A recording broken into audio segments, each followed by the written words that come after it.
Bonjour Jean-Georges Klein. Bonjour Sandrine. Bienvenue sur le plateau des gastronautes. Vous êtes notre premier invité, on est vraiment ravis de vous accueillir. Vous êtes le chef très connu, 3 étoiles Michelin, Landsbourg Berenthal. Et là, on vous reçoit, vous avez une belle actualité. Vous venez d'ouvrir le restaurant La Lique à Vignères-sous-Modère. C'est ça, nous avons ouvert il y a une quinzaine de jours le restaurant Relais Villa La Lique. Et puis, bon, pour l'instant, c'est un très beau lancement. Nous avons un petit restaurant d'une 30 à 40 places, avec une cuisine qui a été conçue parfaitement d'après mon esprit. Et puis, après, on a la Villa René La Lique, carrément le bâtiment en soi qui a été totalement réhabilité, avec dans un style art déco, bien sûr, parce que c'est l'esprit La Lique, et avec vraiment l'estampille La Lique.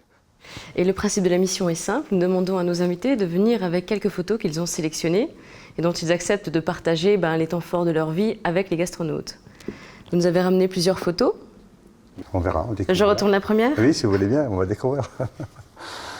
Ah oui, alors là, c'est les débuts de Jean-Georges. Vous avez quel âge sur cette photo? Là, je pense que je dois avoir 2 ans, 3 ans à peu près. C'est dans le sable de Landsbourg, c'est-à-dire à côté de la maison. Et je jouais, juste à côté, il y a une rivière tout à fait à côté. Et j'adorais me tapoter dans la rivière. Et bien sûr, c'était toujours très dangereux parce qu'il fallait toujours un œil qui fasse attention à moi, que je ne tombe pas dedans, voilà. Et c'était qui cet œil? C'était forcément ma mère qui me surveillait, ou alors parfois ma grand-mère. Enfin, dans le temps, c'était très familial. C'était très très familial. Oui, une toute petite maison. C'était même pas un restaurant, c'était un bistrot où on allait le week-end et la semaine. C'était le bistrot. Vous avez grandi dans le restaurant? Pratiquement, oui. Mon berceau est tombé dans le restaurant. Deuxième photo. Ah oui, alors là, oui. Donc ça c'est mon passage en salle. Donc j'ai fait l'école hôtelière à Strasbourg, 67-69, les événements de 69. Je faisais participer dans des barricades, par exemple. Voilà. Mais après, donc, moi j'ai fait 20 ans en salle, c'est-à-dire de l'âge de 20 ans à 40 ans, revenu de mon armée, j'ai fait... Toujours à Landsbourg? Toujours à Landsbourg, oui. Toute la formation, toute votre vie? Toute ma vie a passé à Landsbourg. Et donc, pendant cette période que j'étais effectivement en salle, voilà, vous avez un découpage d'une omelette norvégienne, vous voyez. Et ce qui était très intéressant dans cette période-là, on faisait beaucoup de cuisine en salle. C'est-à-dire que, par exemple, le rognon, on le cuisait en cuisine, mais on terminait les sauces en salle. Toutes les découpages. Il y avait de la technique. La technique, il y avait énormément de technique. Voilà. Donc il y avait beaucoup d'animation en salle. C'était la belle époque des métiers de salle? Oui, c'était la très belle époque des métiers de salle. Alors là, je prends en main votre livre. Ouais. Je crois qu'il n'y en a pas eu de deuxième. C'est l'œuvre de votre vie culinaire. Oui, effectivement. L'alchimie des éléments. Sorti en 2012, un très beau livre. Oui, on a fait des photos magnifiques. Éléments. Oui, avec Richard Anton. Mais ce livre, vous nous l'avez apporté pour une autre raison. Oui, effectivement. Une très belle photo de vous et de votre maman. Donc c'est vraiment la photo avec ma maman qui quelque part... m'a inculqué les valeurs du travail. Bien sûr, la cuisine, oui, mais les valeurs du travail. On n'avait pas d'autre solution. Chez nous, le matin, quand on se levait, il fallait bosser. Et quand on bossait, c'était que pour la faire. La famille ne passait pas. Avant, c'était le bistrot, c'était d'abord le travail. Et c'est la valeur du travail qui m'a permis d'être aussi persévérant peut-être, et c'est peut-être que pour ça qu'à 64 ans, je me suis encore une fois relancé dans quelque chose, parce qu'on n'avait rien d'autre que le travail, voilà, c'est ça, c'était cette vraie valeur. Et elle bossait du matin à 6h jusqu'à minuit, 1h, 2h du matin. Et puis, c'est quelque chose que je peux faire moi sans aucun problème aussi. C'est un exemple pour vous? Oui, pour moi, c'est vraiment un exemple. Mais même là, maintenant j'ai un patron devant moi, j'ai l'impression qu'il faut que vous donniez autant. Je donne autant. Donner moins, c'est pas possible. Voilà, c'est ça. C'est un petit peu ça.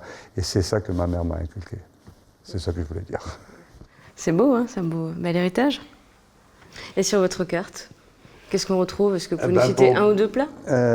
Oui, bien sûr. Bon, on a par exemple sur notre carte, on a mis un point fort sur un menu végétal, donc totalement végétal, avec par exemple il y a une palette de fruits et légumes de fin d'été. C'est sous forme d'une palette de peintre pratiquement. Disons, on fait un petit dessin de palette et puis voilà, c'est un côté artistique assez original, je trouve. C'est une belle présentation. Et puis, dans cette palette, on met...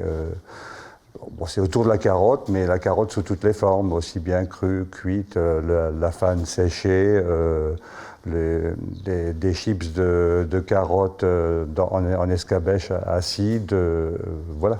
C'est pas les recettes que vous allez faire tout à l'heure en cuisine? C'est ça, c'est les fruits et légumes de fin d'été sous forme d'une palette de peintre qu'on peut très bien traduire plus tard, légumes et fruits d'automne, voilà, par exemple. Eh bien, magnifique. Je vous invite à rejoindre Pierre-Paul en cuisine. Il est accompagné de Jérôme Schilling, votre chef, et nous allons cuisiner. Jean-Georges, Jérôme, bonjour. Donc, belle émission qu'on va ouvrir avec toi, Jean-Georges, les gastronautes. Voilà. Donc, qu'est-ce que tu peux nous dire un petit peu aujourd'hui, ce que tu vas nous présenter? Oui, donc effectivement, on va, disons, le côté végétal, c'est quelque chose d'important à l'heure actuelle parce que les gens de plus en plus ont des allergies et donc le côté végétal passe très très bien et on va décliner les carottes un petit peu sous toutes les formes. Hein. Toutes les formes, déjà, on a les carottes violettes, les rouges, les jaunes, les blanches, toutes les formes que vous avez, vous voyez, même la carotte noire là. Donc elles sont traitées, cuisinées? Traitées, cuisinées de différentes manières. Différentes manières. Et puis voilà. Et puis après, on va essayer en purée, en nature, parfumer avec la cannelle, la cardamome. Et suivant ces façons-là, on va faire un montage comme une palette de peintre. Jean-Georges, alors qu'est-ce qu'on a devant nous là? Donc quelques éléments. On va faire, dans la progression de cette palette, on va avoir une partie de carottes nature, donc cuites de façon tout à fait naturelle. Bon, en base, il y aura une ou deux purées, on prendra des carottes sous forme de purée. Après, on a une partie tout à fait nature. Après, parfumée à la même chose, parfumée à la cannelle. Après, parfumée à la cardamome. Et pour finir, parfumée au carvi ou au cumin, comme vous voulez. Voilà. D'accord. On va mélanger ça avec un petit peu de gel de kumquat ou gel d'orange et on terminera avec les fans, par exemple, les petits bouts qui sont frits et qu'on mettra dessus. Donc, texture, différence de goût, mais toujours en association avec la carotte. Alors Jean-Georges, ça avance bien, donc ça, si tu m'as bien compris, c'est du fond blanc. Fond blanc avec un petit peu de beurre. Un petit peu de beurre et on a mis les arômes dedans. D'accord, donc tu les mets directement dans le bouillon, c'est ça? Voilà, avec un peu de beurre. Là, je vois que Jérôme s'est installé avec une mandoline pour essayer de couper donc, les légumes très très fins. Et donc Jean-Georges, il reste quoi? À couper encore la petite carotte ronde qui est là, c'est ça? Couper un petit bout de la carotte, voilà. Et on pourra la mettre en cuisson comme ça. Donc là, on met des carottes comme ça, par exemple. On les met en cuisson. Voilà, et on met en cuisson. Super. D'accord? C'est parti. On y va? On y va, je te suis. Donc maintenant, les oranges, qu'est-ce que vous allez en faire? On va zester. Hein. D'accord. Et après, on fait une julienne.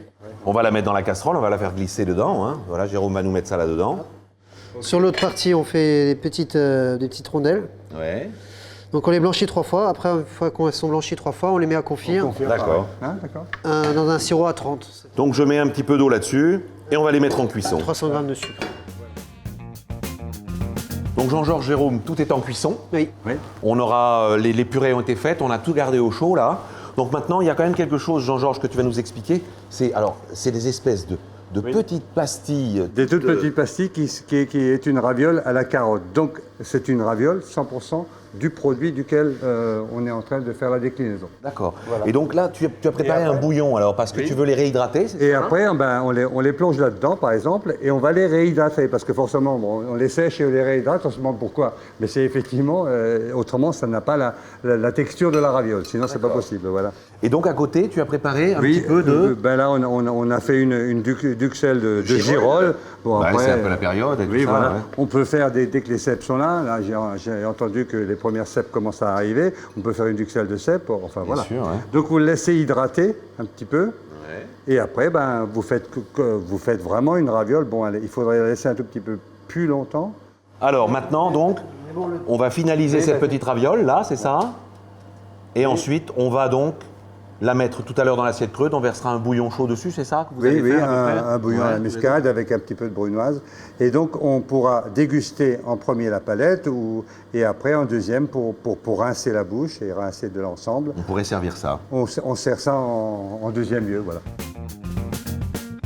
Et donc, est-ce que tu peux nous expliquer, Jean-Georges, maintenant donc Voilà, on avait mis en cuisson avant, blanchi 3 fois, les zestes d'orange et puis les petits dés d'orange, enfin les espèces de rondelles d'orange. Et voilà ce que ça donne.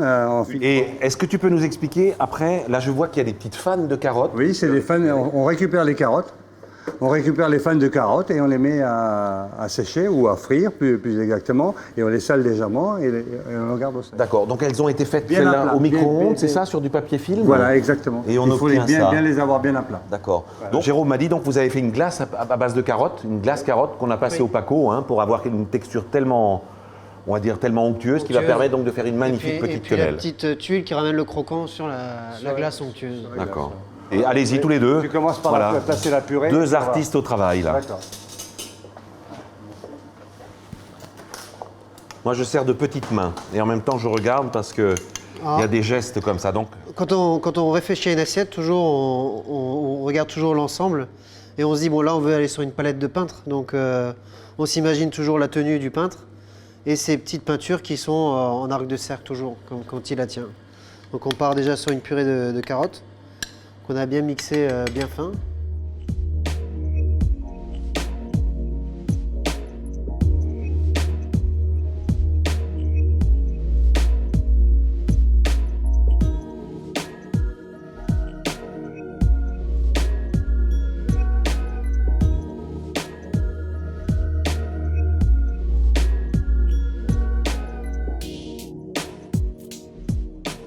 alors là Jean-Georges, donc on va finir la palette et donc derrière tu disais on va dresser aussi le petit bouillon. Oui, voilà. Et tu disais que quand il fait froid, on peut faire ça avec un bouillon chaud. Voilà. Et quand il fait chaud, on peut faire ça avec une glace carotte. Glace carotte. Donc le bouillon est prêt. On peut le parfumer à la muscade, on peut le parfumer à d'autres parfums, même à la carotte, pourquoi pas. Alors, La brunoise. la petite Si brunoise, tu trouves la brunoise, elle est là. Donc là toujours sur la carotte, bien sûr. Là c'est pareil, on l'a Des chauffé un petits petit dés peu au four. Ouais, tout à fait. Ça évite d'utiliser trop de casseroles, surtout quand on est chez soi, ça évite de remplir trop le lave-vaisselle. Et donc là, tu viens donc une glace pacossée qu'on va mettre au fond, magnifique. Et là, avec la tuile. Cette petite tuile donc Qui donne séchée. le parti craquant. Et va une poser petite sur panne le- de nouveau, Ouais. pour donner un peu Juste de couleur. accrocher dessus. Voilà.